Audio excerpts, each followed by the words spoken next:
La plus grande fuite de secrets de tous les temps. This is about the truth. Une fuite qui entraîne la chute des dictateurs. Des malversations sont révélées.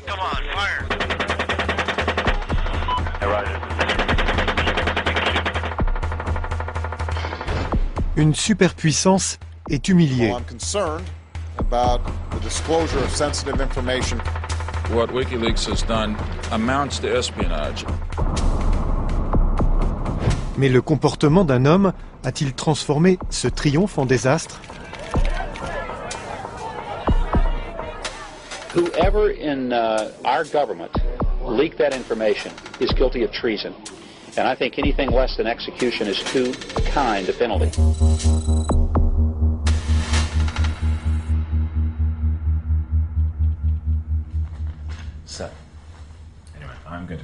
Je vais vous poser quelques questions qui seront, je l'espère, nouvelles pour vous. Mais ma première question n'est pas très originale. Pourquoi avez-vous décidé de créer Wikileaks? Non, ne regardez pas vos notes. Ok, sans mes notes alors. Laissez tomber vos notes. Soyez sympa avec moi. On a envie de vous voir humain. Vous voulez des réponses longues? C'est comme vous voulez. Vous avez combien de questions? J'en ai des tonnes. Soyez vous-même, c'est ce qui compte.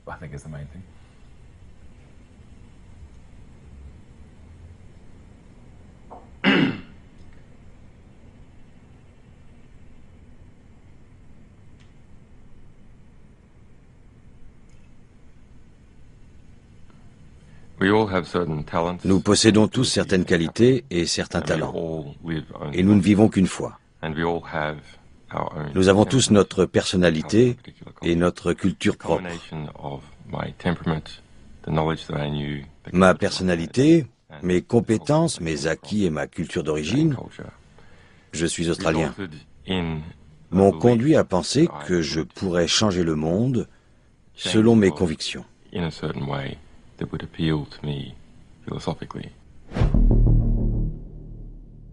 Né en 1971 en Australie, Julian Assange fréquente 37 écoles pendant son enfance. Il entame des études de physique à l'université de Melbourne avant de les interrompre. Sous le pseudonyme de Mendax, qui signifie « susceptible de mentir », il s'impose comme le plus doué des hackers australiens. En 1996, il est poursuivi pour avoir piraté le système du géant australien de la téléphonie Nortel. Il est l'un des premiers hackers à avoir été condamné. En 2006, il crée Wikileaks, un site web qui a pour objectif de révéler des informations confidentielles. À mesure que les secrets filtrent, Assange recrute un second en Allemagne, Daniel Domscheidberg, un programmateur en informatique qui vit à Berlin. Comment êtes-vous entré dans le projet? Je n'ai fait que participer à un chat. C'était suffisant à l'époque. C'est un type qui peut être très sympa. Il est très intelligent et il a le sens de l'humour. Voilà pourquoi j'ai commencé à travailler avec lui. Je pensais que cela pouvait être une bonne chose. Il s'agissait d'informer les citoyens, les consommateurs, de ce qui se passe dans le monde. Il ne s'agit pas de politique. Il s'agit juste de donner aux gens la possibilité de devenir meilleurs.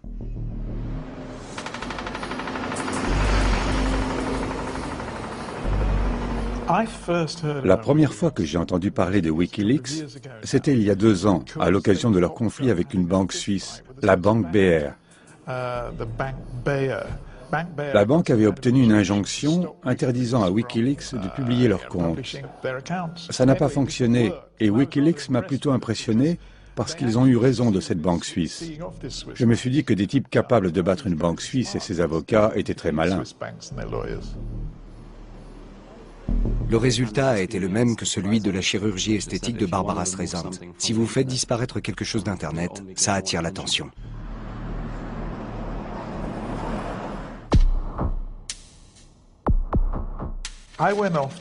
J'assistais à une rencontre de journalistes en Norvège où je devais prendre la parole. L'un des intervenants était Julian Assange. C'est là que j'ai compris que Julian Assange incarnait Wikileaks, qu'il était Wikileaks. On a tout de suite sympathisé. J'ai dîné avec lui, c'était un type fascinant. Il a beaucoup de charisme. Nous avons beaucoup trinqué et mangé des steaks de renne. À la fin du repas, Julian était très excité. Il ne tenait plus en place et il m'a dit « Vous voulez que je vous montre un truc? Suivez-moi ». Nous sommes montés dans ma chambre où il a sorti un portable de son sac à dos. Et il m'a dit « Regardez ça ». Et cette vidéo s'est mise à défiler.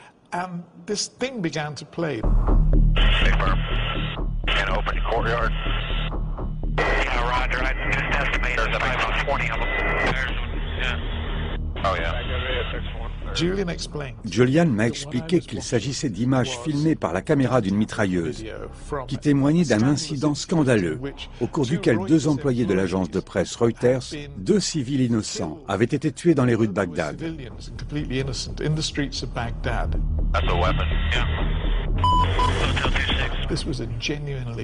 Il avait découvert qu'on avait étouffé un incident vraiment scandaleux. Light them all up. Come on, fire! Hey, Roger. Keep shooting. Keep shooting. Bushmaster 2-6. We need to move time now. Je n'avais jamais rien vu d'équivalent. J'étais abasourdi.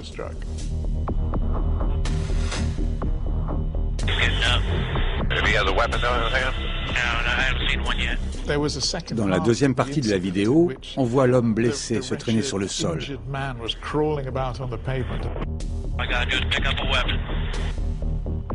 Une camionnette s'approche, des passants tentent de le monter dans le véhicule.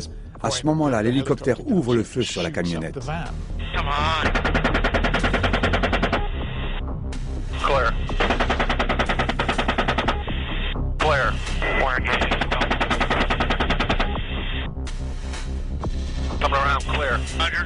Le chauffeur était un père qui conduisait ses enfants à l'école. Les gosses ont été tués, c'était vraiment horrible.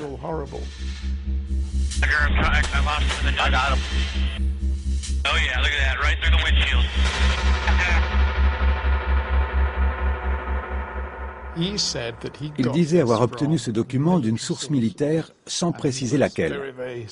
Il était très remonté.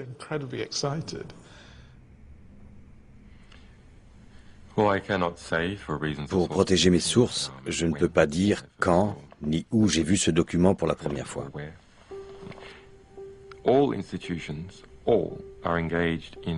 Toutes les institutions se livrent à des activités illégales. Quand on veut trouver des informations qui peuvent amener un État à être plus juste, il faut chercher les informations que l'institution ne veut pas diffuser. J'ai toujours dit que la censure, si elle est condamnable, est aussi un motif d'optimisme. La censure trahit la peur des réformes via la connaissance.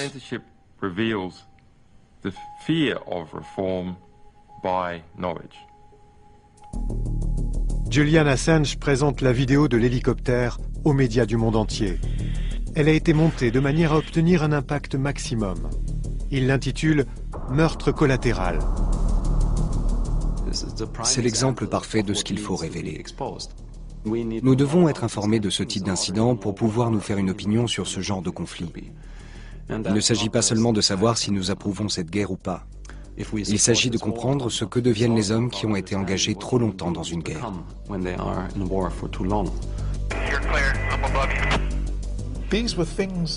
Il fallait faire connaître ce genre d'incident. Julian a rendu un grand service au journalisme. Cette révélation a provoqué un tollé dans l'armée américaine. Les militaires ont voulu savoir d'où venait la fuite. Ils n'en avaient pas la moindre idée. C'était venu de nulle part.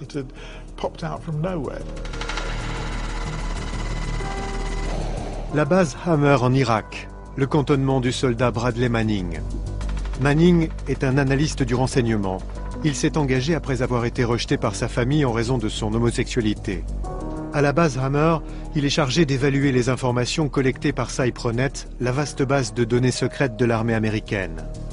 On suppose que Manning, révolté par les traitements inhumains imposés aux prisonniers irakiens, décide de livrer 1 demi-million de dépêches militaires et diplomatiques confidentielles de Cypronet à Wikileaks.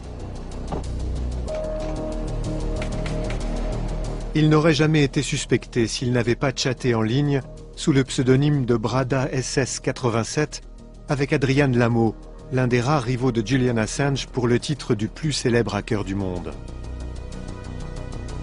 Lamo est devenu une légende en 2004 après avoir percé un réseau de bases de données sécurisées, un exploit qui lui valut d'être inculpé.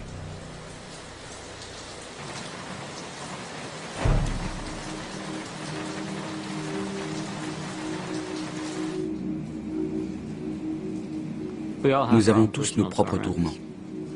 Quels sont les vôtres?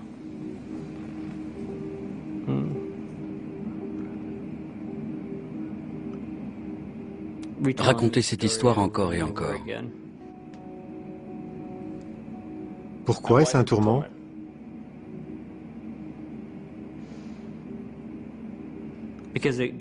Parce que je revis l'un des choix les plus difficiles de ma vie.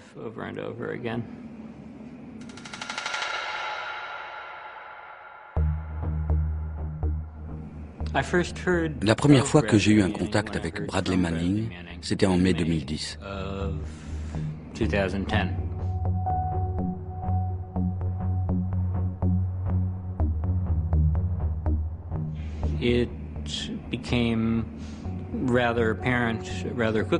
Très vite, il est devenu évident qu'il s'intéressait aux informations secrètes.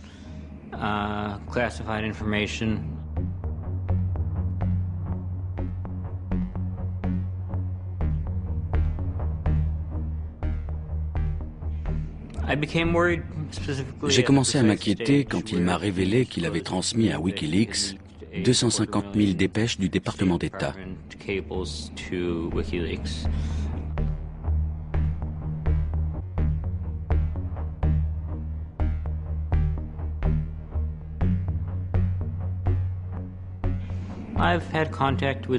J'étais en contact avec un certain nombre de soldats sur le front qui s'ennuyaient dans leur boulot et qui voulaient bavarder.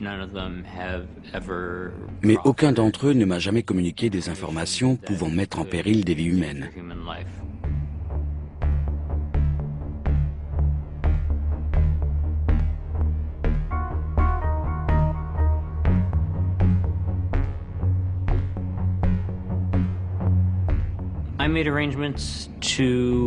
J'ai pris contact avec des spécialistes du contre-espionnage en Californie. Ils étaient très inquiets de ce que Manning diffusait.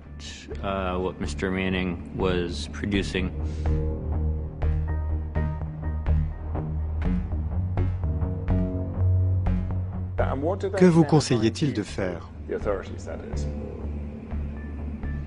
Attendre. C'est tout? Attendre. Et Bradley Manning? Il a continué à chatter avec moi pendant 2 jours.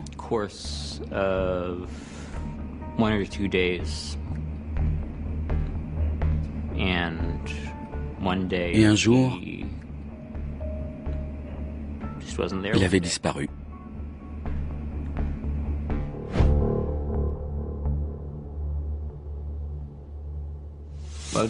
C'est vrai pour toute organisation qui travaille dans ce domaine. Le pire qui puisse vous arriver, c'est qu'une de vos sources se fasse arrêter. L'arrestation de Manning provoque un débat animé entre Julian Assange et Daniel Domscheit-Berg. Wikileaks détient un volume important de documents secrets qui ont été livrés anonymement. Manning en est-il vraiment la source? Si oui, quelle est la responsabilité de Wikileaks? Assange veut continuer à les publier, Domscheit-Berg s'y oppose. À mon avis, il aurait fallu arrêter la publication et voir comment nous pouvions aider ce type. Il ne fallait plus publier des documents qui pouvaient lui être attribués. Pourquoi? Pour ne pas aggraver sa situation.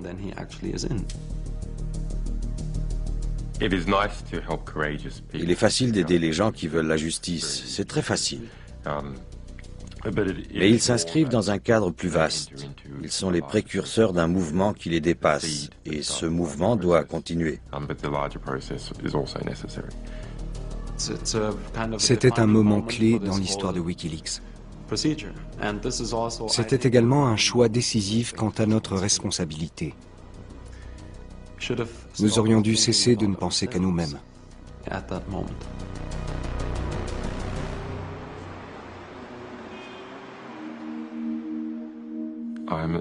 J'ai une approche systémique. J'aime résoudre de grands problèmes. On résout de grands problèmes en examinant ce que d'autres ont fait dans un cas donné. On applique cette méthode à d'autres situations, à 1 million de situations, et on en déduit un système. En quelque sorte, je procède comme un ingénieur.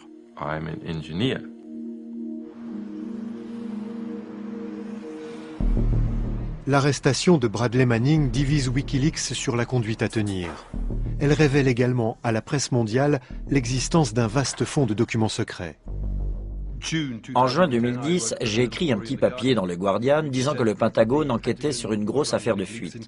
Ils avaient arrêté un soldat accusé d'avoir transmis une masse de documents secrets à une organisation appelée Wikileaks, dont peu de gens connaissaient l'existence.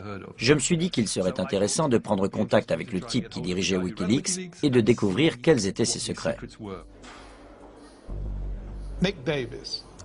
Nick Davis est venu me voir et m'a dit « C'est le plus grand scoop de la planète ». Je réponds « Oui, peut-être ». Il me dit « Non, sérieusement, c'est énorme. Il faut rencontrer Julian Assange et s'entendre avec lui ». Je lui ai dit « Oui, pourquoi pas ». Nous savions qu'il se cachait, alors j'ai ajouté « Si tu y arrives, bonne chance ». Il m'a fallu un certain temps pour trouver Julian Assange parce qu'il craignait pour sa vie en raison des secrets qu'il détenait. J'ai fini par le localiser à Bruxelles. Nick est un grand journaliste. Il ne renonce jamais.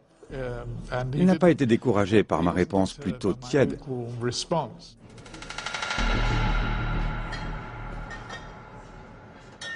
Nous avons discuté pendant 6 heures.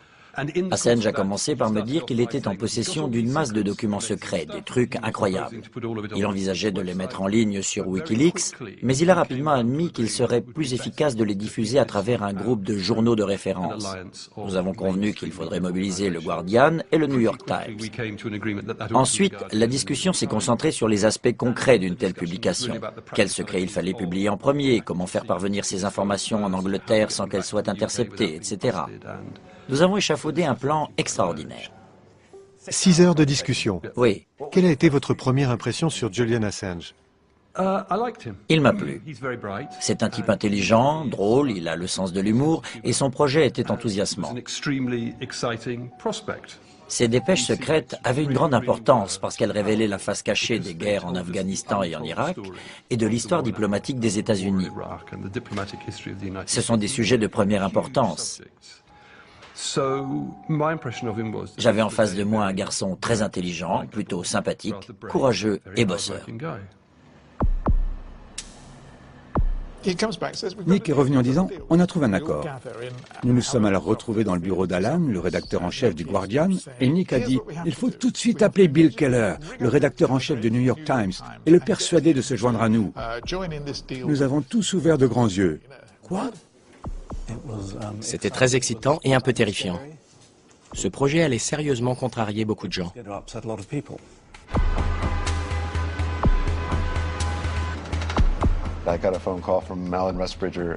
Alan Rusbridger du Guardian m'a appelé en me demandant sur un ton de conspirateur si j'avais une ligne sécurisée. J'ai répondu non, pas vraiment. Nous ne sommes pas la CIA. Puis il m'a expliqué à mots couverts qu'il avait accès à une masse d'informations secrètes et il m'a demandé si ça m'intéressait. Bien sûr, ça m'intéressait. Je venais de passer 2 semaines au Pakistan, où je couvrais l'insurrection, quand Dean Baquet m'a appelé et m'a dit « Nous avons une mission pour vous à Londres. Vous allez rencontrer des gens au Guardian. » Le lendemain, j'ai sauté dans l'avion pour Londres. Nous devions avoir un partenaire américain pour protéger au maximum là où les sources, qui étaient probablement américaines.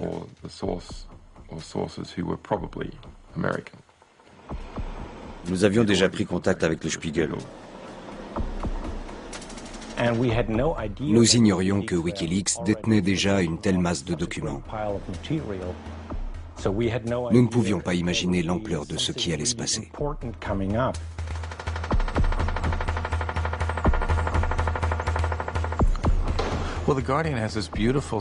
Le siège du Guardian est un immeuble moderne magnifique, avec des salles de prière, de détente. Nous y avons retrouvé Eric Schmidt et David Lee. Nous avons réquisitionné une salle au 4e étage du Guardian. On a collé un avis sur la porte qui disait « Entrée interdite ». Et nous l'avons équipé de terminaux et d'un broyeur de documents. On ne devait en parler à personne, je ne devais pas utiliser mon mobile, on était dans un roman d'espionnage. Julian a fait son entrée, une entrée très théâtrale. Oui, voilà comment tout a commencé. Les rapports de terrain rédigés par les soldats rendent compte d'éventuels incidents. Ces rapports sont envoyés par email au centre de commandement de Kaboul, puis à Washington. C'était gigantesque. Il y avait 93 000 dépêches, 93 000 lignes de texte. Elles suivaient un ordre chronologique, mais c'était tout. Elles étaient rédigées dans un jargon militaire que nous ne comprenions pas. On découvrait que EKIA signifiait ennemi tué en opération. Comment pouvions-nous le savoir? WIA, blessé en opération. C'était comme déchiffrer des hiéroglyphes.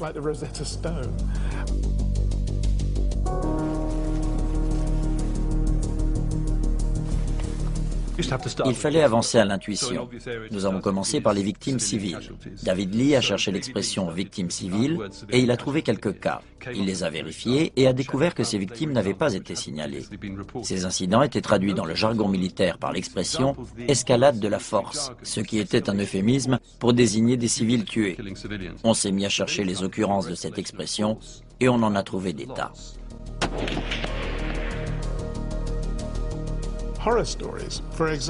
Il y avait des histoires horribles. Quand un véhicule s'approchait trop d'un convoi, les soldats devaient suivre une procédure prédéfinie pour l'éloigner. Mais à mesure que l'on avançait dans les dépêches, on découvrait la réalité.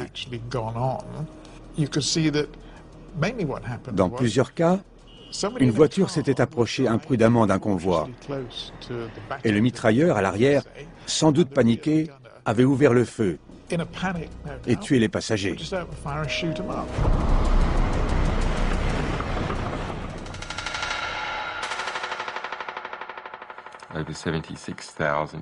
Over 76 000 incidents étaient classés secrets, pas top secret.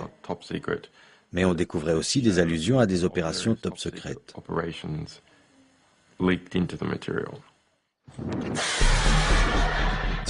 Certains cas de civils tués impliquaient une unité appelée Unité d'intervention 373. L'unité 373 était un groupe chargé d'assassiner des civils afghans suspectés d'être des talibans. Non pas dans un engagement militaire, mais au cours de raids nocturnes. Il y avait des centaines de noms. Ces cibles étaient très importantes. Au cours d'une opération de liquidation d'une cible, il était parfaitement admis de tuer des civils qui se trouvaient à proximité. On se dit, mon Dieu, mais c'est horrible. C'est horrible et on nous l'a caché. L'unité 373 était l'un des sales petits secrets de la guerre.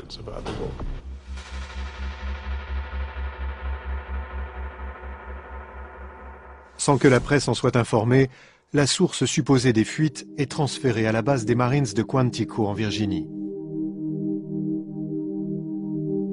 Le soldat Manning est inculpé pour avoir transféré sur son ordinateur personnel des informations classées et pour avoir divulgué des informations militaires à une source non autorisée. On pensait tous à Bradley Manning. Je me souviens avoir demandé à Julian Assange « Quand avez-vous parlé à Bradley Manning pour la première fois ?» Il m'a regardé avec son petit sourire et m'a dit « Qui a dit que j'ai parlé à Bradley Manning? Je ne lui ai jamais parlé. » Le secret est un principe fondamental de Wikileaks. Il s'agit de protéger l'identité de nos sources. Nous avons toujours pensé que Bradley Manning était l'homme clé. Si effectivement Bradley Manning était la source de ces informations, Julian Assange n'a joué qu'un rôle d'intermédiaire. Il a mis en ligne des informations recueillies par un autre. Le vrai sujet, c'était Manning. Selon le point de vue, c'est le méchant ou le héros de l'histoire. En tout cas, c'est lui qui a provoqué ce raz-de-marée d'informations. Je ne sais pas quels étaient les mobiles de Lamo dans cette affaire, mais il passera à la postérité comme l'un des plus grands mouchards de l'histoire. À un certain moment, vous lui avez dit « Fais comme s'il s'agissait d'une confession ». Pourquoi avez-vous dit ça? Je n'ai pas dit ça.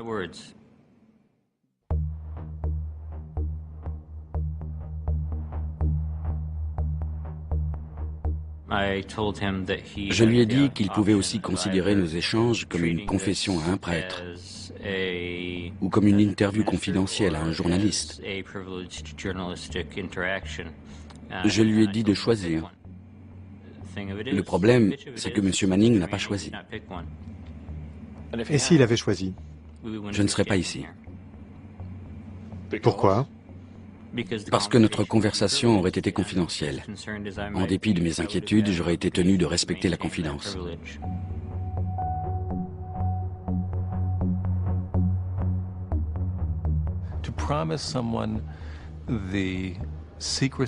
Promettre à quelqu'un le secret de la confession et ensuite le livrer aux autorités fédérales, c'est ce qu'on peut faire de plus malhonnête. On viole les règles élémentaires de la morale.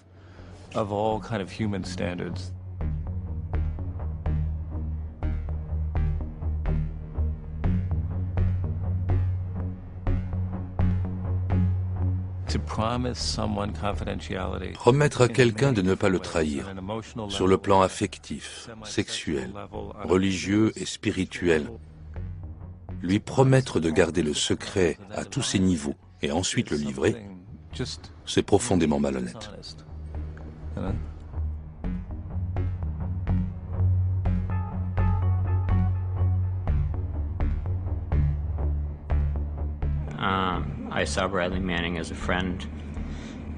Je considérais Bradley Manning comme un ami. J'avais le choix entre trahir un ami ou mettre en danger des vies. Il n'y avait pas un bon choix et un mauvais choix. Il y avait deux options et il fallait choisir la moins mauvaise. Les deux options étaient pourries.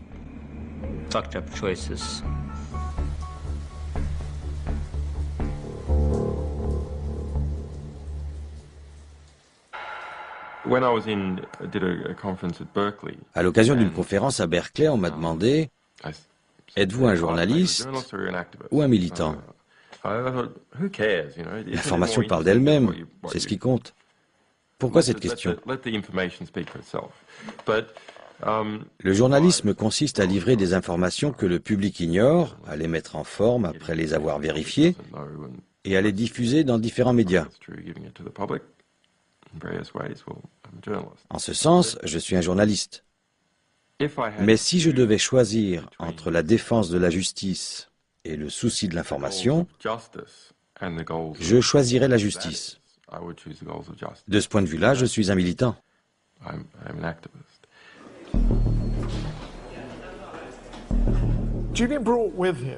Julian possédait un charisme certain. Il se comportait comme le grand prêtre d'un culte. Nous disions en blaguant que les gens qui l'entouraient étaient prêts à mourir pour lui. Un soir, avec Julian, nous sommes sortis pour dîner. John Gutz, le correspondant du Spiegel, nous accompagnait. Nous marchions en bavardant quand soudain Julian s'est mis à sautiller sur le trottoir. Je me suis arrêté et je l'ai regardé avec stupéfaction. Puis il est revenu vers nous pour reprendre la conversation comme si de rien n'était. Voilà le genre de type que c'était. Nous sommes allés dîner au restaurant de la gare juste à côté. Il était assez tard. Il a avalé une douzaine d'huîtres et du fromage. Je lui demande s'il a un hébergement pour la nuit et il répond que non. Alors je lui propose de dormir chez moi. Je l'emmène chez nous et je lui montre un lit. Mais il n'a pas dormi. Il a passé la nuit à bidouiller sur son portable. Et à 5 heures du matin, il s'est écroulé de sommeil. Il avait encore son blouson de cuir brun boutonné jusqu'au cou. Il s'est endormi tout habillé à 5 heures du matin. C'est vraiment un type bizarre. On avait l'impression d'avoir affaire à un extraterrestre.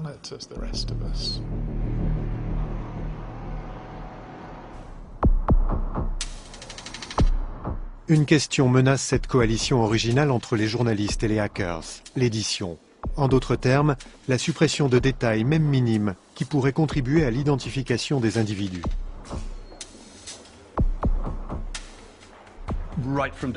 Dès le début, nous avions décidé, pour des raisons morales et politiques, de ne rien publier qui puisse mettre en danger les soldats au front.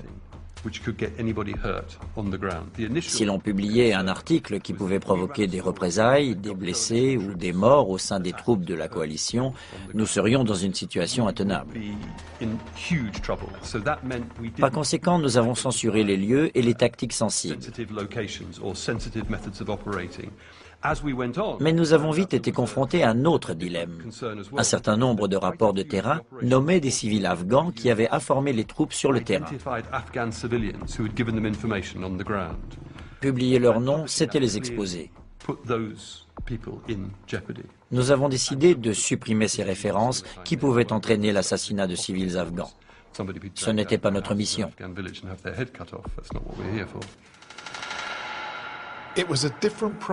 Julian et Wikileaks avaient une vision différente de la nôtre. Leur intention était de tout publier en vrac, in extenso.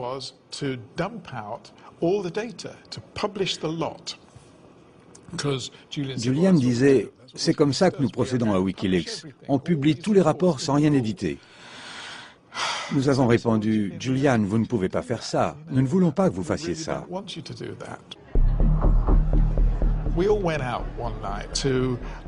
Nous sommes tous allés dîner un soir dans un restaurant très connu, le Moro. À table, nous avons dit à Julian, il faut régler la question des informateurs.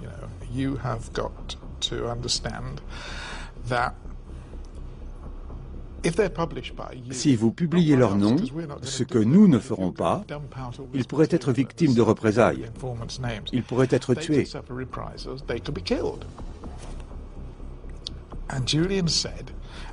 Julian a donné une réponse qui a choqué tout le monde et qui a jeté un froid. Il a dit, ce sont des informateurs à la solde des Américains. Ils méritent de mourir.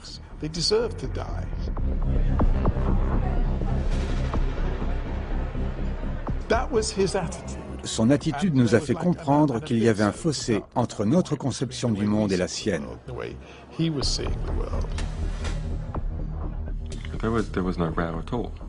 Il n'y a pas eu de controverse. Il n'y a même pas eu l'amorce d'un débat. Mes collègues m'ont appelé pour me dire « Tu n'imagines pas ce qu'il veut faire. Il faut que tu nous aides. » J'ai envoyé un mot à Julian disant « C'est de la folie. Il faut que tu écoutes ce qu'ils te disent. » Nous avons eu une discussion à propos de l'Afghanistan. On risquait de mettre la vie de gens en péril. Dès le début, nous avons dit à Wikileaks que nous étions contre l'idée de tout publier sur Internet.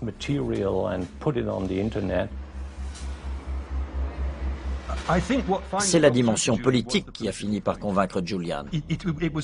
Il était évident, même quand nous travaillions sur les rapports de terrain afghans, que leur publication déclencherait une guerre des communiqués. Le Pentagone ne manquerait pas de nous accuser d'aider les terroristes. Bien sûr, ce n'était pas le cas, et je ne cessais de dire à Julian, si vous publiez tous les rapports, vous leur donnerez des munitions contre nous. Il faut dire à son crédit qu'il a fini par décider de retirer environ 17 000 documents, qui, selon lui, contenaient des noms.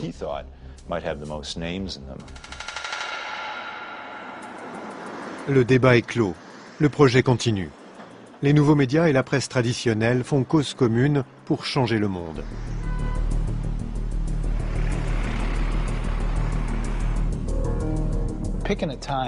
Le choix de la date et de l'heure a été difficile.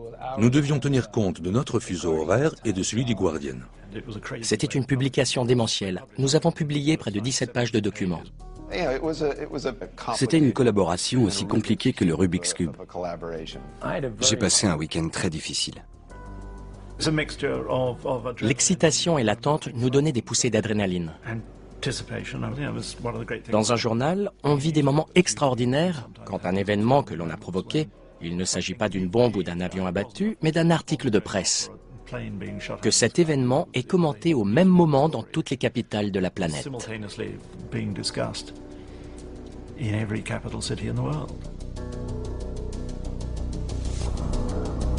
The Guardian from this morning, 14 pages about this topic. Du jour au lendemain, nous avons rendu Julian et Wikileaks aussi célèbres que des rockstars. Les 3 grandes agences de presse mondiales ont repris notre article. Et Wikileaks, qui au départ n'était que quelques types s'occupant d'un site web, est devenu un oracle international. International weather changes, you know? Well, I'm concerned about the disclosure of sensitive information. I really am appalled by the leak, condemn the leak. You know, these documents highlight issues which we've long known about, and in fact that we've incorporated into 48 heures après, le monde entier parlait des victimes civiles, de l'unité d'intervention 373 et de tout ce que nous avions découvert dans les rapports de terrain. Puis le Times de Londres a trouvé sur le site de Wikileaks des documents qui mettaient indiscutablement en danger la vie de civils afghans identifiables.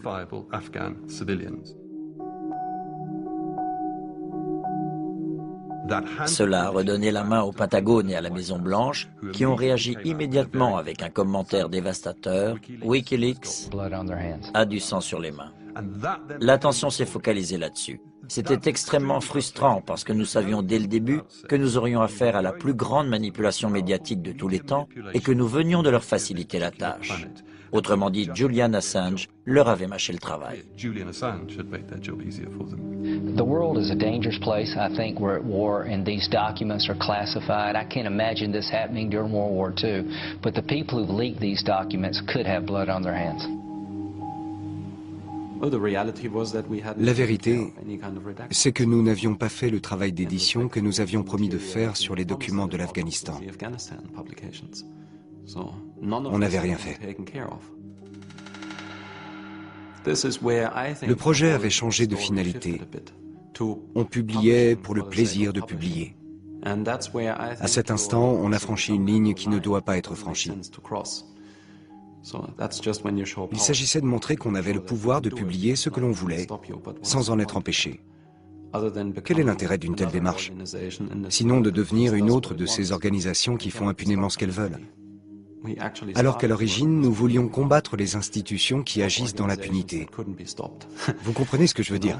Il m'a semblé qu'il y avait là une certaine contradiction.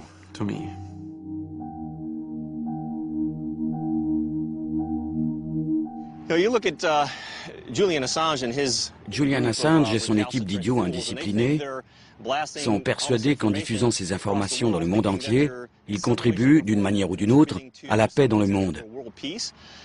C'est une idée totalement fausse. Ils sapent le pouvoir de l'OTAN et sa capacité à assurer la stabilité dans toutes les régions du monde touchées par des conflits. Au-delà de ça, pourquoi? Parce que les gouvernements doivent faire appel à certaines organisations. Vous connaissez l'expression « il faut des salauds pour faire le sale boulot ». Il y a des sales boulots nécessaires. Comme l'unité 373. Vous pensez que cette unité existe? L'existence de l'unité 373 ne fait aucun doute. Est-ce qu'elle porte encore ce nom? Je ne peux pas vous le dire. Elle existe et son boulot consiste à capturer ou à éliminer des cibles prioritaires, à les retirer de la liste des vivants. Plus d'anniversaires. L'unité 373 avait pour mission de mettre fin aux anniversaires de beaucoup d'individus. Et c'était une procédure jugée valide au regard de l'objectif qui leur était assigné. The release of these documents are potentially severe and dangerous for our troops, our allies and Afghan partners. La plupart des noms étaient mentionnés volontairement. Il fallait qu'ils soient publiés. C'est juste de publier les noms des hommes politiques, des généraux, des fonctionnaires. Il est aussi légitime de publier les noms des personnes qui ont été tuées et dont les meurtres doivent faire l'objet d'une enquête. Il est juste de publier les noms de complices qui ne sont pas eux-mêmes en danger. Maintenant, est-ce qu'il y avait les noms de villageois qui ont donné des informations et qui pourraient faire l'objet de représailles? Il y avait bien des noms de villageois qui ont donné des informations. C'est une négligence regrettable, mais elle n'est pas de notre fait. C'est l'imprudence des militaires américains qui n'auraient jamais dû publier ces noms, qui les ont classés confidentiels avant de les rendre accessibles. C'est aussi la responsabilité des journalistes du New York Times, du Spiegel et du Guardian, qui n'ont jamais fait allusion à ce genre d'informations, alors qu'ils devaient examiner chaque document. Cela dit, après avoir examiné ces documents et après avoir discuté avec des gens en Afghanistan, nous étions convaincus que personne ne serait tué à cause de cela.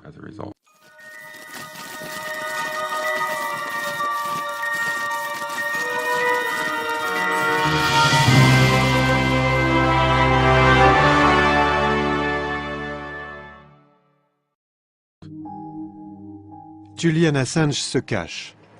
La moitié des médias de la planète est à sa poursuite. Une équipe d'agents de renseignement américains est sur sa trace. On parle d'extradition et d'emprisonnement.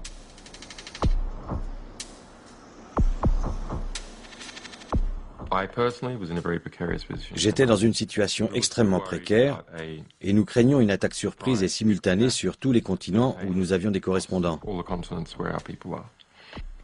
Nous savions aussi que la CIA avait constitué une équipe de 120 agents qui travaillaient au Pentagone contre nous et d'autres organisations. Nous savions qu'ils savaient que nous possédions 251 000 câbles diplomatiques, dont 100 000 étaient classés confidentiels.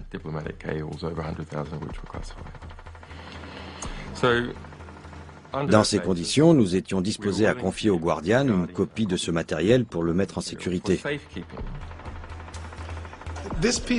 C'est Julian Assange qui a écrit ce petit mot. C'est une espèce de souvenir qui date de juillet 2010. Il a noté le mot de passe qui devait nous permettre d'accéder à l'ensemble des 250 000 dépêches du département d'État. Il a ajouté que ce fichier serait détruit quelques heures plus tard. Le mot de passe était un recueil de documents d'histoire de 1966 à aujourd'hui, suivi d'un petit signe. Il m'a dit, voilà ce que j'ai noté, et quand vous entrerez ce mot de passe, il faudra ajouter un mot supplémentaire pour que la phrase devienne un recueil de documents d'histoire diplomatique. J'ai dit, très bien Julian, je m'en souviendrai, et j'ajouterai le mot supplémentaire. On était dans un James Bond.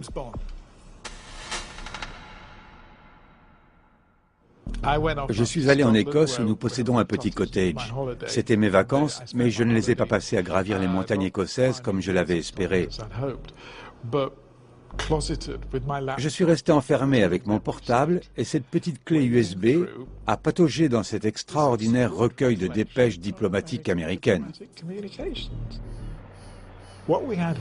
Il y avait là de quoi compliquer ou déstabiliser les relations des États-Unis avec une centaine de pays.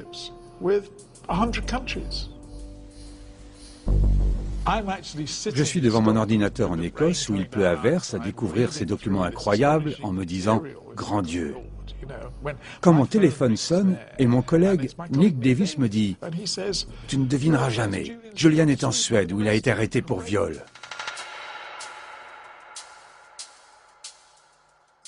Samedi 21 août 2010, je trouve un mail d'un journaliste américain avec un lien vers le site du quotidien suédois Expressen, dont la première page annonce que Julian a été inculpé de viol sur 2 femmes. De toute évidence, c'est une blague, je n'arrive pas à y croire. C'est une parodie satirique. J'avais été à Stockholm avec Julian et j'avais fait la connaissance du coordinateur de Wikileaks pour ce pays, un journaliste très sympathique, Donald Bostrom. Avant de l'appeler, j'ai envisagé différentes hypothèses. Une, celle de ces femmes qui veulent coucher avec des célébrités pour pouvoir vendre leur histoire aux journaux. 2, une machination d'un groupe d'extrême droite qui a fabriqué cette histoire pour le discréditer. Ou encore, un coup tordu des autorités américaines. J'ai appelé Donald et je lui ai demandé « Qu'est-ce qui se passe ?» Il m'a répondu « Mon ami, j'ai le regret de te dire que c'est vrai. » C'était une histoire extraordinaire. Julian avait choqué ces 2 femmes par ses pulsions sexuelles incontrôlées. Il leur avait sauté dessus sans utiliser de préservatif, alors qu'elles l'exigeaient. Après qu'il ait couché avec elles et s'être si mal comporté, elles s'étaient revues et avaient exigé qu'il fasse un test HIV. Donald Bostrom, l'ami de Julian, servait d'intermédiaire entre ces femmes et Julian. Elles exigeaient qu'il fasse un test, et Julian s'y refusait absolument. Alors elles ont dit, s'il ne le fait pas, nous porterons plainte. Quand il a fini par accepter de faire le test, il était 17 heures passées un vendredi soir. Et apparemment, il est impossible de trouver une clinique ouverte à cette heure-là à Stockholm. Donc il n'a pas fait le test. Les femmes ont mis leurs menaces à exécution et sont allées à la police.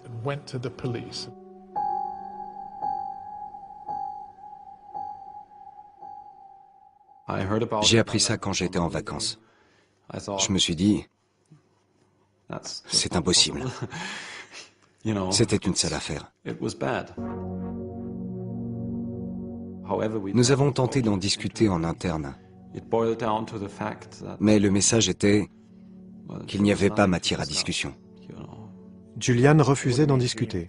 Absolument, il refusait d'en parler. Assange est entendu une fois par la police, et il quitte la Suède en déclarant « Il ne s'agit pas d'une enquête pour viol, mais de quelque chose de plus sinistre ». Julian Assange says his own country's intelligence service warned him of a dirty tricks campaign shortly before he was the subject of a rape allegation. Assange says all the allegations against him are untrue. That's what he told everybody. Il a dit à tout le monde qu'on l'avait mis en garde contre une opération subversive de la CIA. Ça a été sa première réaction. Elle a été publiée dans le monde entier et beaucoup de gens ont commencé à y croire. Mr. Assange says the allegations against him are politically motivated. Swedish prosecutors want to question him about 3 allegations of sexual assault and 1 of rape. J'ai dit, quelles que soient les origines de cette affaire, il faut tenir compte de ces accusations dans la gestion de notre organisation. Et il me semble que tu devrais t'effacer pendant quelque temps. Mr. Assange has made very, very serious enemies, but he's made them on behalf of all of us who have some regard for the free flow of information. To see Julian C'était désolant de voir Julian tweeter et déclarer aux grands médias qu'il s'agissait d'un coup tordu des Américains. Parce que Julian était censé incarner la vérité et ce qu'il disait était faux. Je ne dis pas que Julian est coupable, je n'en sais rien. Ce que je dis, c'est que Julian a trompé le monde entier quand il a prétendu qu'il s'agissait d'une conspiration organisée par les Américains.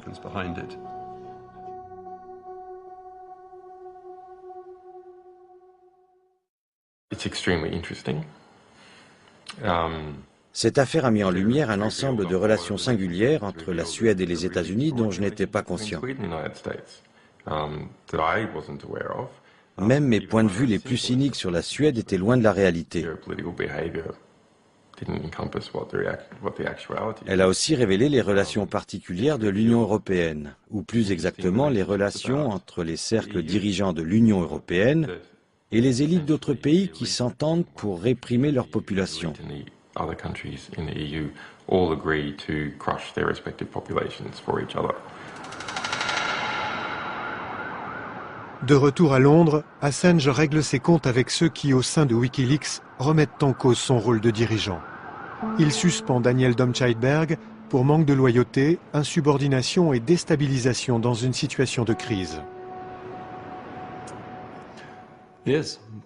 Dans une organisation, c'est dangereux qu'un individu n'ait de compte à rendre à personne. Ce n'est pas comme ça que l'on gère une organisation. Pourtant, une fois de plus, cela faisait partie des principes fondateurs de Wikileaks. Les alliés d'Assange dans la presse s'intéressent davantage au prochain scoop. 360 000 dépêches militaires en provenance d'Irak. Je me dis qu'il faut poursuivre notre entreprise. On ne sait pas ce qui va arriver.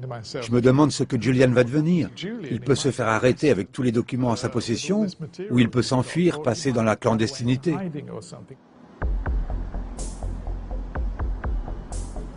Il s'agit de rapports de terrain comme pour l'Afghanistan. Mais les incidents révèlent un conflit plus sanglant qu'on ne l'imaginait.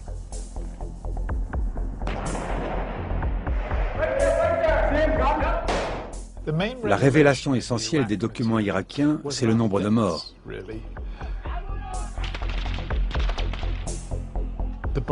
Le nombre de victimes était considérable. Plus de 100 000 personnes de toute origine ont été tuées en Irak. Et seul un pourcentage minime, 3% peut-être, étaient des soldats américains ou alliés. Tous les autres étaient de malheureux civils.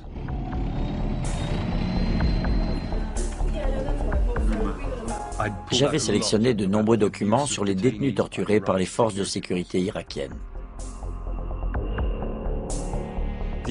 Les Américains avaient connaissance de 1300 cas, y compris des gens torturés à la perceuse électrique, électrocutés, blessés par balles et qu'on avait laissés sans soins. Et les prisons continuaient à se remplir. Tout cela s'est produit après Abu Ghraib et traiter ainsi des prisonniers était de toute évidence contraire aux lois internationales.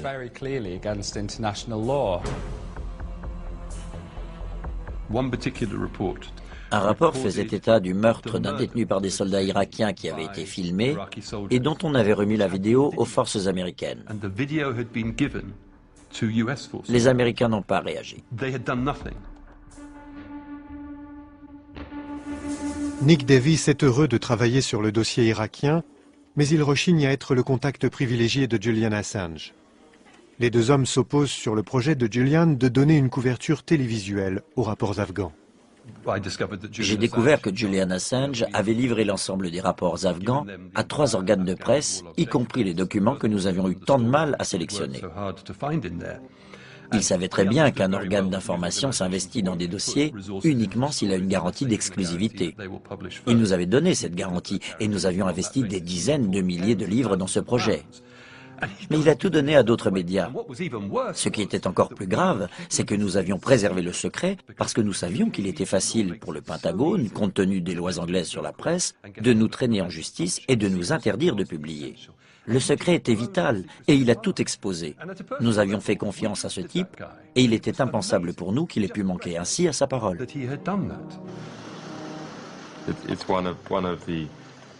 La presse britannique est l'industrie la plus corrompue qui soit.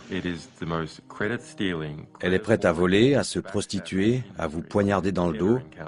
Et Nick Davis fait partie de cette industrie. On s'était entendu pour impliquer la télévision seulement au dernier moment. Et c'est ce que nous avons fait. Il m'a dit que cela faisait partie de notre accord. C'était un mensonge. S'il vous avait dit ça, vous auriez pu être tenté de le croire, mais c'est à moi qu'il le disait. C'est moi qui ai négocié cet accord avec lui. Nous avons eu de nombreuses conversations à ce sujet. Il a inventé cette clause. Ce qui est intéressant, c'est qu'il croit ce qu'il invente. Quand il m'a dit que cela faisait partie de notre accord, il en était persuadé. C'est la même chose quand il évoque un coup tordu du Pentagone à propos de ces 2 femmes en Suède. Il le croit vraiment. Je crois que tous les gens qui l'ont approché sont passés par les mêmes phases. On commence par le trouver sympathique et soudain, on découvre un type monstrueux. Qu'est-ce qui s'est passé? On découvre un homme profondément malhonnête. Je ne crois pas avoir jamais rencontré un type aussi malhonnête que Julian.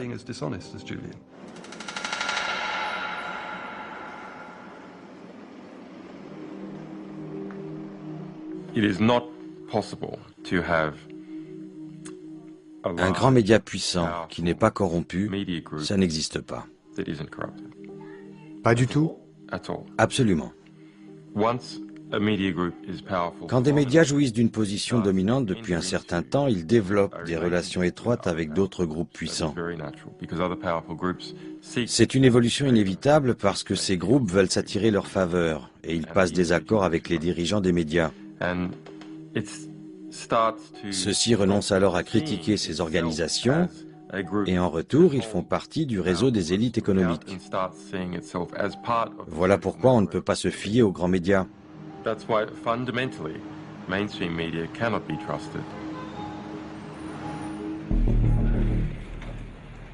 L'alliance de plus en plus fragile entre Assange et les grands médias survit pourtant assez longtemps pour assurer la publication des documents irakiens. This disclosure is about the truth. We take all allegations of human rights abuses seriously. Mais le lendemain, le New York Times publie en première page un portrait de Julian Assange. Il y est présenté comme un dictateur imprévisible qui ne supporte pas la contradiction. L'article souligne que le procès suédois a des effets dévastateurs sur le moral des membres de Wikileaks. Au cours de toutes les conversations que nous avons échangées, Julian Assange n'a cessé de se plaindre, de me faire la leçon ou de critiquer le New York Times.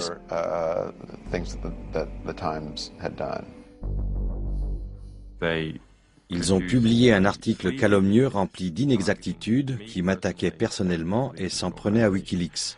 C'était facilement vérifiable. C'était une attaque malhonnête, digne de la presse à sensation. Il a exigé une rétractation. Je crois même avoir entendu le mot diffamation. Je l'ai écouté jusqu'au bout, mais nous avons refusé de nous rétracter. Furieux, Assange décrète que le New York Times est exclu de l'accord. Il n'aura pas accès au dernier lot de documents, le plus révélateur. 250 000 dépêches secrètes envoyées par les ambassades américaines du monde entier.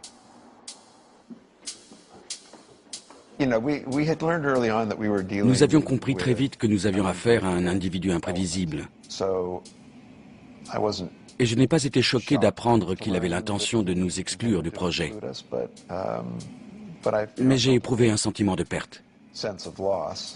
Il a fait savoir que le New York Times n'avait pas été correct avec lui et que par conséquent notre journal ne participerait pas à la publication majeure, celle des dépêches diplomatiques.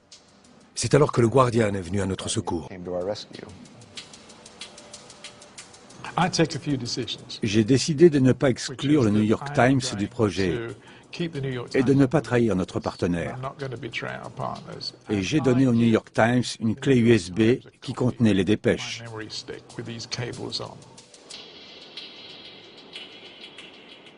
J'ai trouvé ça déplorable.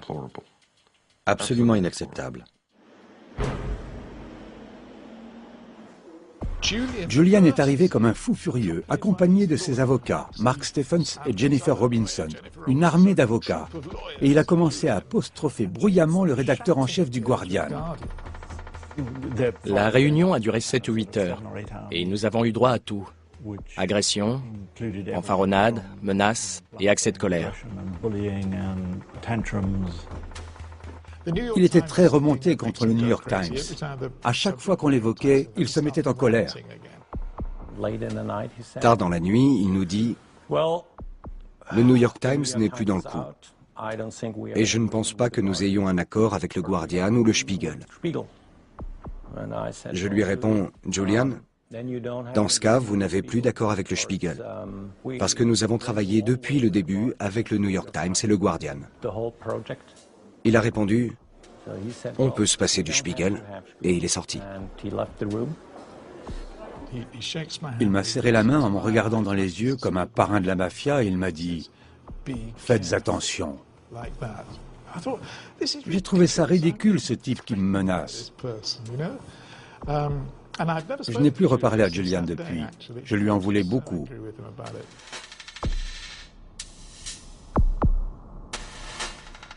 Dans toutes les bonnes histoires, il y a un Judas. Celle-ci en a deux. Qui sont-ils? David Lee et Dom Scheidberg. David Lee and Dom Scheidberg.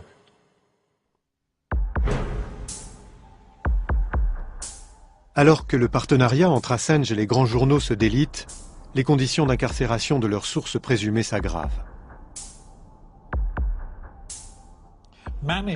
Manning faisait l'objet d'un traitement très brutal, la surveillance renforcée pour prévenir des automutilations, la POI, encore une de ces abréviations du jargon militaire. Il le surveillait en permanence pour éviter qu'il ne se blesse. En réalité, c'était une forme de torture. On le réveillait à 5 heures du matin et ensuite, toutes les 5 minutes, on lui demandait s'il allait bien. Il devait obligatoirement répondre. Il n'avait pas le droit de dormir. Si on le voyait s'assoupir dans sa cellule après 5 heures du matin, on venait le réveiller. Il n'avait pas le droit de faire de l'exercice. S'il essayait d'en faire, il se précipitait dans sa cellule et l'immobilisait. Finalement, les conditions de détention se sont aggravées au point de lui ôter ses vêtements. On l'a harcelé dans l'espoir qu'il craque et implique Assange dans une conspiration pour laquelle les Américains pourraient l'inculper.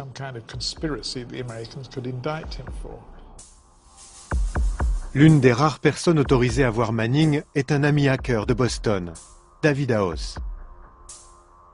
Au début de son incarcération, c'était un garçon bronzé qui revenait d'Irak. Un type intelligent et dynamique, en pleine forme. Au fur et à mesure, il a maigri, il avait le teint gris et l'air épuisé, comme s'il venait de se réveiller d'une sieste de 12 heures. Pour juger de son état mental, il faut l'avoir connu avant.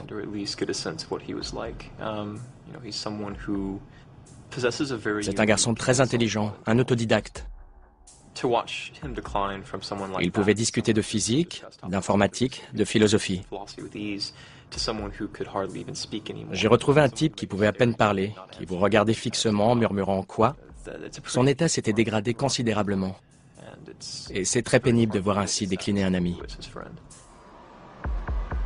Les journalistes se soucient peu de la situation de Manning. Je ne pense pas beaucoup à Manning et à l'épreuve qu'il traverse. C'est une autre histoire. C'est rangé dans une autre case dans ma tête. C'est une vérité qui dérange, mais pour moi c'est comme ça. Assange et ses partenaires négocient un accord transitoire. Tous les journaux à l'origine du projet sont réintégrés, le Guardian, le New York Times et le Spiegel. Assange insiste pour inclure 2 nouveaux titres, Le Monde pour la France et El País, le quotidien espagnol. Mais le New York Times menace cette trêve fragile. Le journal veut informer la Maison-Blanche de ce qu'il va publier. On s'est tiré une balle dans le pied chaque fois que nous avons travaillé avec le New York Times.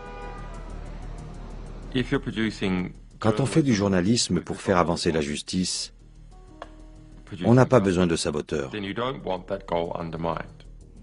Il était évident que nous allions informer le gouvernement de ce que nous allions publier pour avoir sa réaction. C'est une démarche habituelle. Je me souviens lui avoir dit « Pour l'amour du ciel, ne leur dis pas que nous possédons aussi ces documents, sinon ils vont en informer le gouvernement britannique qui nous poursuivra au nom de la loi sur les secrets officiels. »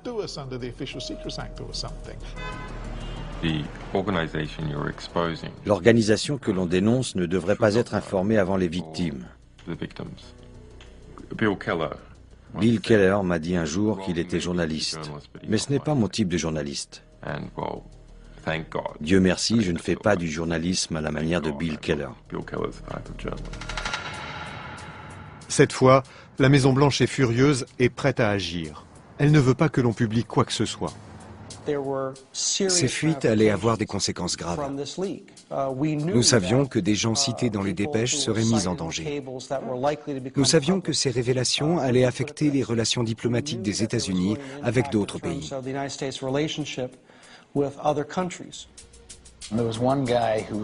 Il y avait un type de l'agence du renseignement militaire qui était très en colère, je ne me souviens plus de son nom, et qui nous a dit que la publication de ces documents était un acte antipatriotique.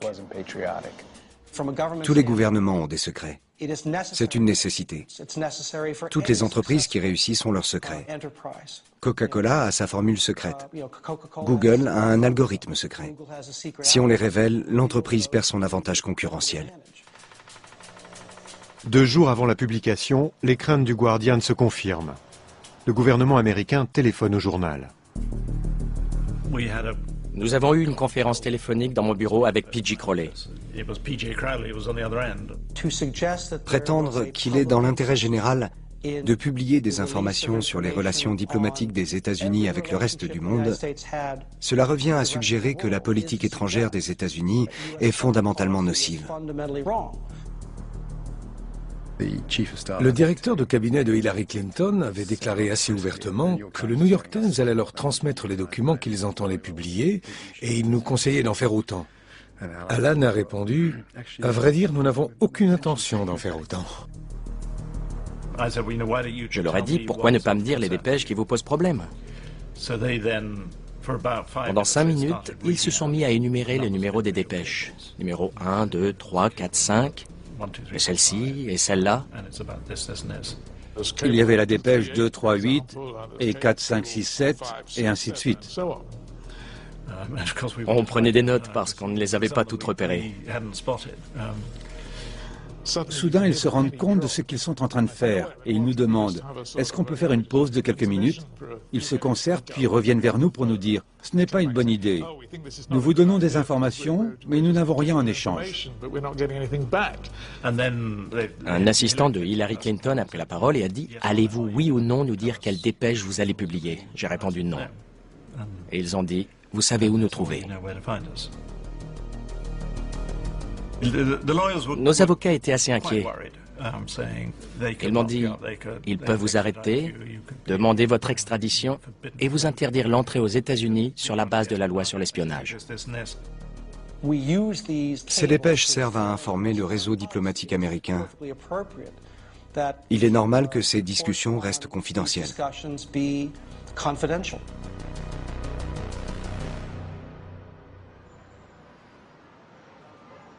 Nous sommes à quelques heures de la publication du scoop du siècle.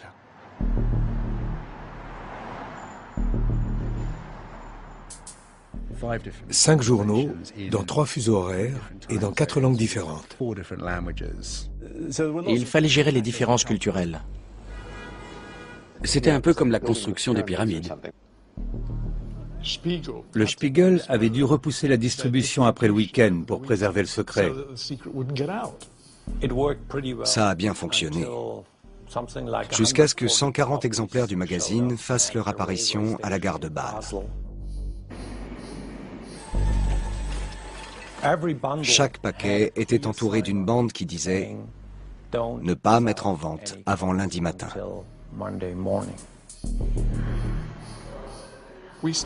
Nous avons commencé à voir apparaître des tweets sur ce sujet.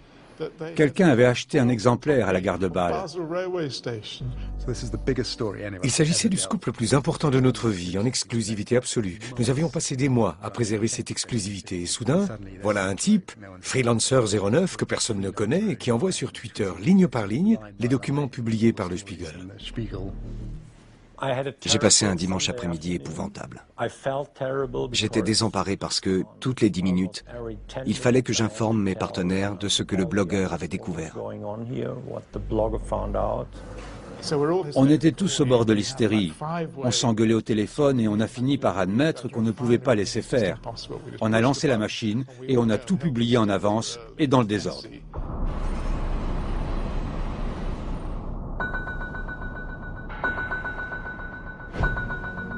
The United States strongly condemns the illegal disclosure of classified information.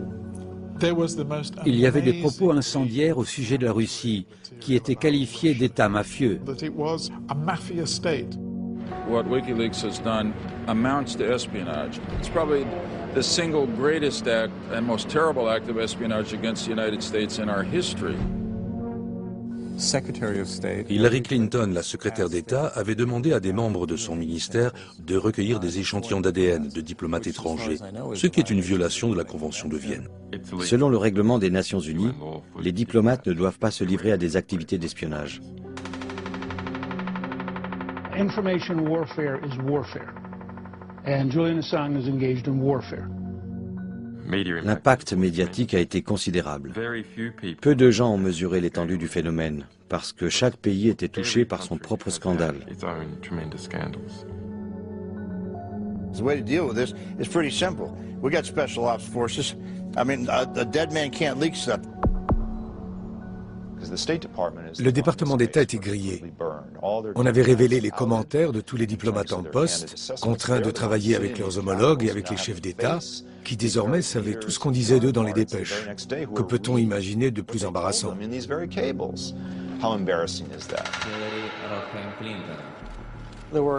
Un certain nombre de chefs d'État ont été extrêmement choqués, et la secrétaire d'État a dû apaiser bien des irritations.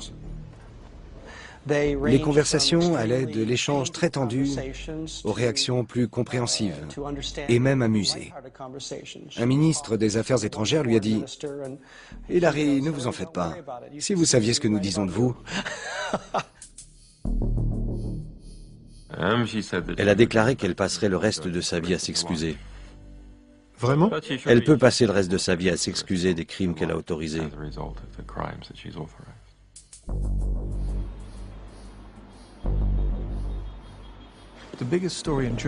En Allemagne, l'information la plus choquante a été la révélation qu'un conseiller du ministre des Affaires étrangères informait secrètement l'ambassade des États-Unis.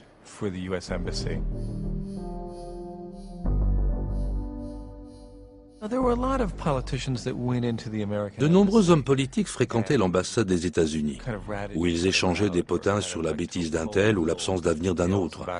Tout cela était assez inoffensif.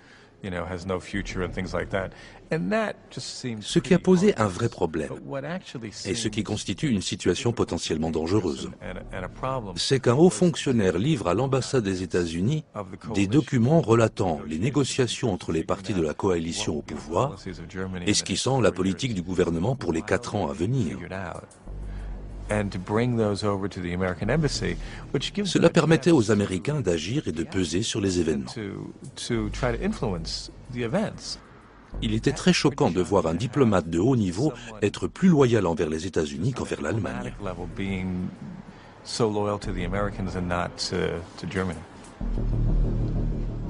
Nous avions une idée de son identité sans en être certains.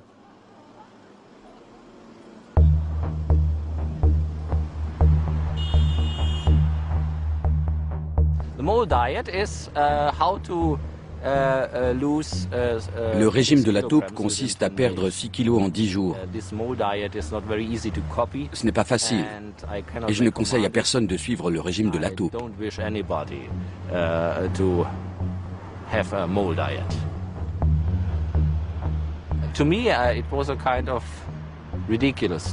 C'était une histoire ridicule.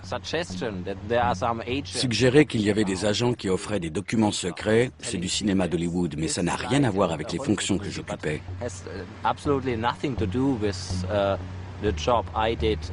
Aujourd'hui à Berlin, des tas de gens font ce que je faisais.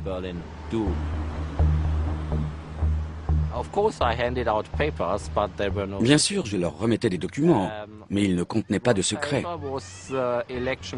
L'un des documents était le programme électoral du parti, et un programme électoral a évidemment vocation à être publié.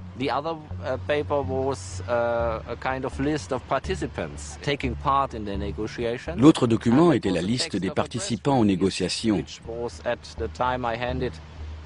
C'était un communiqué de presse vieux de 3 jours. On m'a inculpé de trahison et d'espionnage, ce qui a déclenché une enquête du parquet fédéral.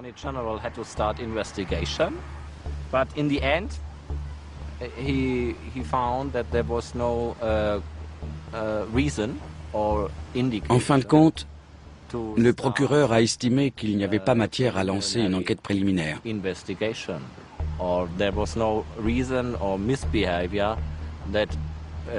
Qu'il n'y avait pas de raison d'entamer une procédure.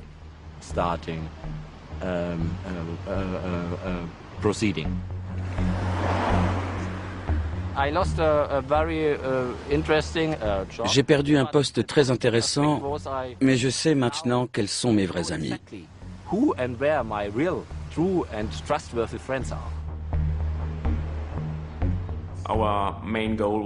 Notre but n'était pas de démasquer un cadre moyen au sein du parti. Notre objectif était de montrer à quel point les Américains avaient pénétré le monde politique allemand. Il me semblait qu'ils étaient souvent mieux renseignés que bien des hommes politiques allemands. Internet a ouvert un nouveau territoire au journalisme. Quand vous créez de gigantesques bases de données et quand vous les rendez accessibles à un certain nombre d'individus, il y aura forcément des fuites. Ces fuites ne porteront pas sur un document à la fois, mais sur une montagne de documents. Une fois piratée, une base de données circule dans le monde entier en quelques secondes. À mesure que les dépêches sortent, elles retiennent l'attention d'une région du monde.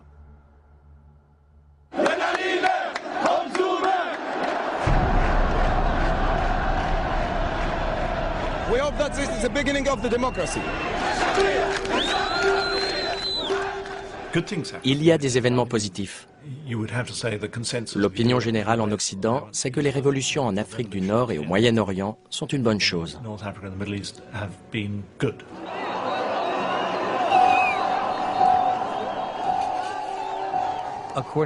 Selon tous les observateurs, les gens se sont mis à manifester parce qu'ils en savaient plus sur leur pays et sur ses dirigeants.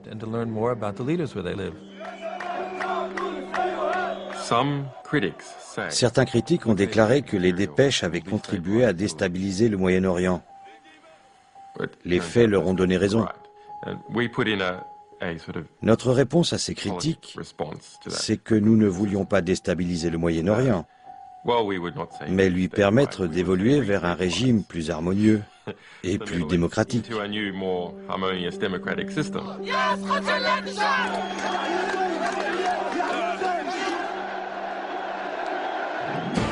Behind bars in Britain tonight, the founder of the whistleblowing website WikiLeaks is refused bail. Julian Assange. Un autre événement attire l'attention des caméras du monde entier.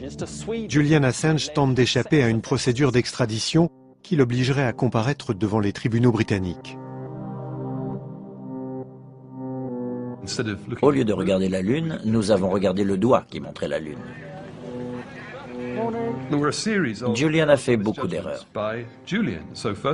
D'abord, l'absence d'édition des documents afghans a été dévastatrice. Ensuite, cette affaire de harcèlement sexuel en Suède a provoqué de gros dégâts. Ce qui était encore plus embarrassant, c'est son acharnement à ne pas dire la vérité. L'autorité morale et politique de WikiLeaks repose sur le respect de la vérité. Or, on ne peut pas maintenir cette autorité en racontant des mensonges. C'est incompatible.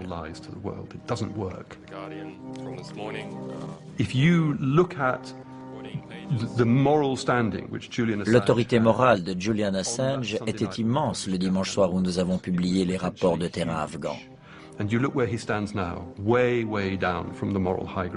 Aujourd'hui, il a perdu non seulement son autorité morale, mais aussi son impact politique, sa crédibilité.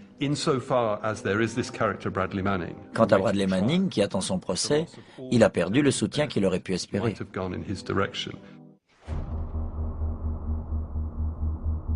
Bradley Manning doit répondre de 20 nouveaux chefs d'accusation, y compris celui d'intelligence avec l'ennemi, un crime passible de la peine capitale. Que diriez-vous à Bradley Manning s'il se trouvait en face de vous? Je lui dirais que s'il est la source de ces fuites, je suis désolé de ce qui lui arrive.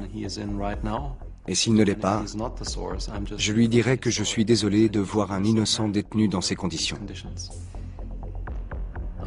Cette affaire m'a servi de leçon et je sais ce que je ferai à l'avenir. Si je me trouvais dans une situation analogue, j'arrêterais certainement les publications ou j'attendrais que la situation se décante pour avoir une idée claire du contexte. Ces rapports de terrain d'Afghanistan et d'Irak sont des documents historiques. Mais leur publication n'a pas mis fin à la guerre.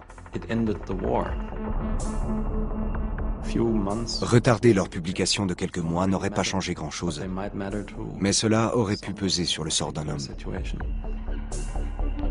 Alors que les avocats de Manning préparent sa défense, on assiste à un dernier épisode du feuilleton Wikileaks.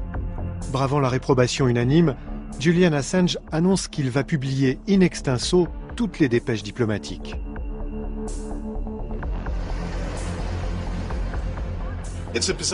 C'est vraiment une situation singulière. Julian Assange menace de publier l'ensemble des 250 000 dépêches du département d'État sans les expurger ou les éditer. Nous sommes opposés à cette publication et nous l'engageons à ne pas le faire. Nous considérons que c'est irresponsable. En ce moment même, Julian lance un sondage auprès de ses abonnés Twitter pour savoir s'il doit tout publier. La réponse est évidente, c'est non.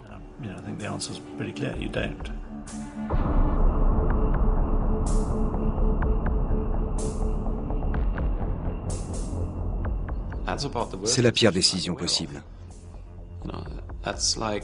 Cela ne doit pas arriver.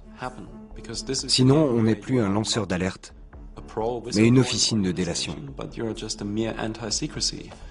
Il y a une énorme différence entre les deux.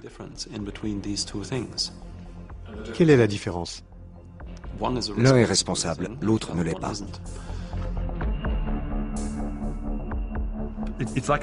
On est dans une tragédie grecque.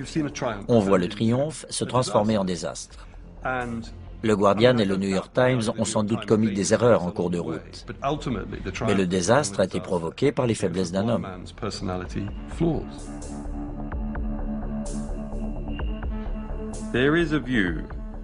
Certains soutiennent l'idée que l'on ne devrait pas s'exposer à la critique d'avoir commis ou d'avoir contribué à commettre un acte potentiellement immoral.